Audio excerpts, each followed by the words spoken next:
श्री क्षेत्र जत अत्यंत जागृत आणि नवसाला पावणारी श्री मायाक्का देवी श्री भाग्यवंती देवी देवस्थान जत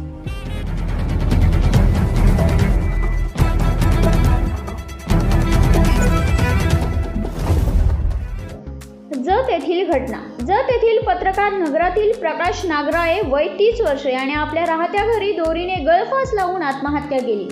ही घटना मंगळवारी दुपारी घडली. आत्महत्येनंतर त्याचा मृतदेह जत येथील ग्रामीण रुग्णालयात शवविच्छेदनासाठी आणण्यात आला. प्रकाश कामगौंडा नागराळे हा जत नगर परिषदेस कामास होता. 2 महिन्यांभरापूर्वीच त्याच्या पत्नीने विषारी औषध पिऊन आत्महत्या केली होती. आत्महत्येस प्रवृत्त केल्याबद्दल सासरच्या तक्रारीनुसार त्याला जत पोलिसांनी अटकही केली होती. 3 दिवसांच्या पोलीस कोठडीतून 15 दिवस न्यायालयीन कोठडीत होता. जामिनावर सुटून आल्यानंतर बाहेर येऊन महिना उलटला तरीही प्रकाश याने आपल्या राहत्या घरीच दोरीने गळफास लावून आत्महत्या केली.